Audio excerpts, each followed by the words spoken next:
نحمدہ و نصلی علی رسولہ الکریم۔ خدا کی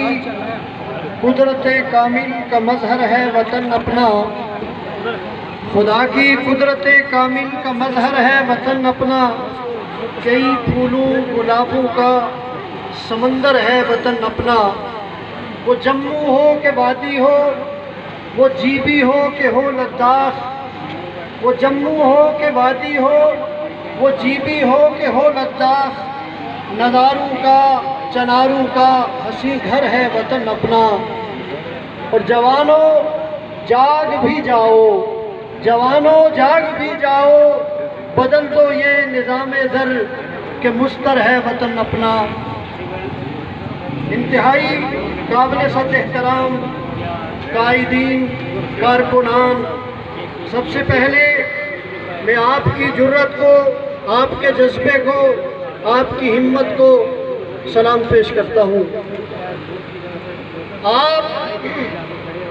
وہ خوش قسمت لوگ ہو جس کرۂ ارض پر، کرۂ ارض کے جس ٹکڑے پہ آپ بستے ہیں، اس کے قدرتی حسن اور دلکش مناظر کے باعث اہل نظر اس کو جنت ارضی سے تعبیر کرتے ہیں۔ اہل نظر نے اس کو جنت نظیر کہا ہے۔ میرے محترم دوستو، یہ خطہ مختلف قبائل، مختلف مذاہب اور مختلف زبانیں بولنے والے لوگوں کا خطہ ہے، لیکن اس رنگا رنگی کے باوجود اس کی رواداری، اس کی امن و آشتی تاریخ میں ضرب المثل رہی ہے۔ تاریخ میں 1846 کے بعد اس کو جس نام سے جانا اور پہچانا جاتا ہے وہ ریاست جموں کشمیر ہے۔ اس کا رقبہ جیسے آپ جانتے ہیں تقریباً 85,000 مربع میل پر محیط ہے، لیکن سامراجی سازشوں کے نتیجے میں اور پڑوسی ممالک کے توسیع پسندانہ عزائم کے نتیجے میں 1947 میں ہماری یہ جنت تقسیم ہو گئی، ہماری یہ جنت غلامی کا شکار ہو گئی اور بیرونی تسلط کا شکار ہو گئی۔ لیکن اس کے باوجود، تقسیم کے باوجود، غلامی کے باوجود، پوری دنیا اس کی متنازع حیثیت کو تسلیم کرتی ہے۔ 5 اگست 2019 کو ہندوستان نے اپنے آئین، اقوام متحدہ کی قراردادوں اور اپنے بڑوں کے معاہدات کو پامال کرتے ہوئے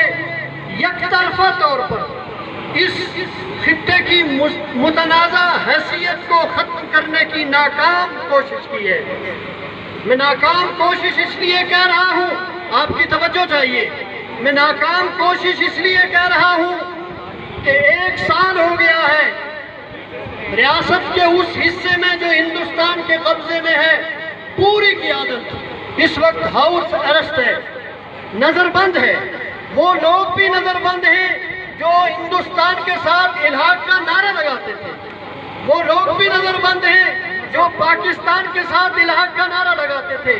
اور وہ لوگ بھی نظر بند ہیں کہ جو اس ریاست کو آزاد، خود مختار دیکھنا چاہتے ہیں۔ میں کہتا ہوں کہ یہ پہلو خوش آئند پہلو ہے، اس لیے کہ ہندوستان کا یہ اقدام کامیاب نہیں ہے۔ اگر وہ کامیاب ہوتا تو قیادت پہ پہرے بٹھانے کی کیا ضرورت ہے؟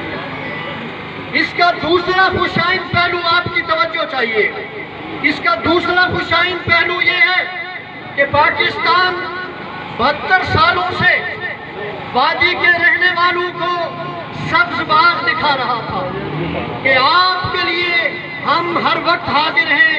ہر طرح کی آپ کے لیے قربانی دیں گے، لیکن ہندوستان کے اس اقدام کے بعد پاکستان کا جو ریئیکشن ہے، رد عمل ہے، وہ آپ سب کے سامنے ہے، دنیا ساری جانتی ہے۔ پہلے جمعے کے دن آدھے گھنٹے کا احتجاج کھڑے ہو کر خاموش،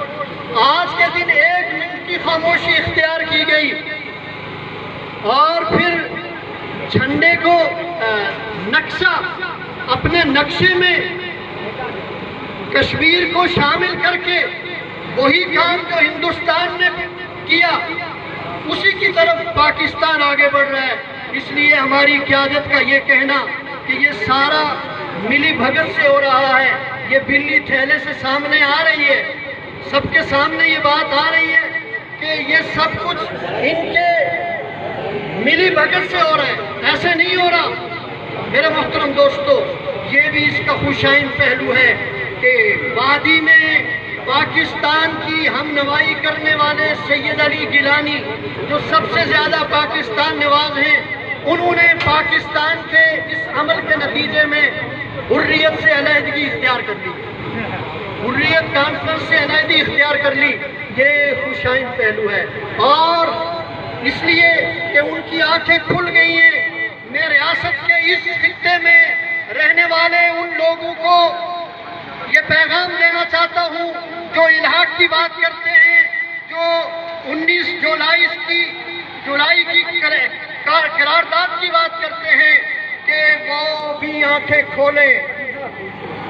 ان کے قائد سردار محمد ابراہیم خان نے تجربے کے بعد اپنی کتاب کشمیر ساغا میں اپنی آخری عمر میں یہ بات لکھ لی ہے۔ 22 نمبر باب کھول کے پڑھیں، مطالعہ کریں، جن کو آپ اپنا لیڈر مانتے ہیں ان کو پڑھیں، ان کی وہ قرارداد تو آپ کو یاد ہے، لیکن کشمیر ساغا کا 22 نمبر باب کیوں نہیں پڑھتے ہو، جس میں سردار ابراہیم خان نے یہ بات کہی ہے کہ نہ تو ہندوستان اہل کشمیر کو مطمئن کر سکا، نہ پاکستان اہل کشمیر کو مطمئن کر سکا، اس لیے کشمیر کا مستقبل سوئٹزرلینڈ کی طرز پر ایک آزاد حیثیت میں محفوظ ہو سکتا ہے۔ بر صغیر کے دانشوروں کو اس پہ سوچنا چاہیے، اس پہ سوچنا چاہیے۔ میرے محترم دوستو، یہ تو ہندوستان اور پاکستان کے احوال آپ کے سامنے رکھے، بہت اختصار کے ساتھ ایک آدھ بات کر کے اپنی گفتگو کو سمیٹتا ہوں۔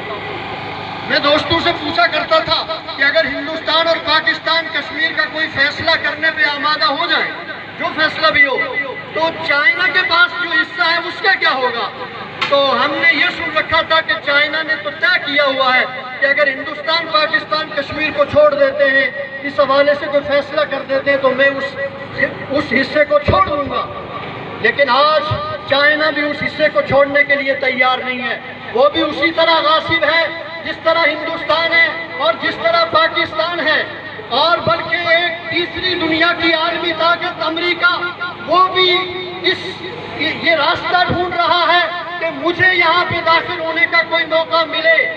مجھے یہاں پہ داخل ہونے کا کوئی موقع ملے، تاکہ ہمیں بھی یہاں سے کوئی حصہ مل جائے اور ہم یہاں رہ کر اس خوبصورت ریاست کو تقسیم کر کے اس کی پائمالی کا نظام کریں۔ وہ ایک شاعر کے شعر اس موقع پر مجھے یاد آ رہے ہیں۔ شاعر کہتا ہے کہ گھر کی بربادی میں ہاتھ ہے جن کا، گھر کی بربادی میں ہاتھ ہے جن کا، وہ لوگ گھر کی بربادی میں ہاتھ ہے جن کا، کچھ دوست پرانے تھے اپنے اور کچھ لوگ باعزت ہمسائے تھے، جب گھر کی آگ بجھی کچھ سامان بچا تھا جلنے سے، سو وہ بھی ان کے ہاتھ لگا جو آگ بجھانے آئے تھے۔ تو جو آگ بجھانا چاہتے ہیں وہ بھی اصل میں آپ کو لوٹنا چاہتے ہیں۔ اس لیے میں اپنے آخری اس پیغام کے ساتھ آپ سے اجازت چاہتا ہوں کہ ہمیں متحد ہونا ہوگا اور مسلط طاقتوں کو خوش فہمی کا شکار نہیں ہونا چاہیے کہ آج اگر ہمارے اس علاقے کے اندر دوسری جگہ بھی پروگرام ہو رہا ہے، یہ وقتی بات ہے۔ آپ نے نہیں دیکھا کہ امان اللہ خان صاحب، یاسین ملک صاحب کا جو بڑا دھڑا ہے، اس نے بھی آپ کے ساتھ اس احتجاج میں پورا ساتھ دیا ہے۔ یہ وقتی بات ہے، یہ تھوڑے وقت میں یہ سارے لوگ اس تحریک کا حصہ بنیں گے، بلکہ وہ سرکاری جھنڈے کے سائے میں آپ کے ساتھ چلنے والے مسلم کانفرنس، پیپلز پارٹی، JKPP، مسلم لیگ اور جماعت اسلامی کے کارکن بھی اس تحریک کا حصہ اس لیے بنیں گے کہ ریاست جموں کشمیر کی وحدت پہ کمپرومائز کرنے کے لیے کوئی تیار نہیں ہے۔ کوئی فرقہ، کوئی جماعت، کوئی گروہ اور ریاست جموں کشمیر کا ایک فرد بھی ریاست جموں کشمیر کی وحدت پہ کمپرومائز کرنے کے لیے تیار نہیں ہے۔ میرے وطن کے غلام لوگوں، میرے وطن کے غلام لوگوں، اٹھو، غلام رہ کر جیو گے کب تک؟ یہ اشک اپنے پیو گے اب کب تک؟ ضمیر اپنے جھنجھوڑ ڈالو، اٹھو یہ زنجیر توڑ ڈالو۔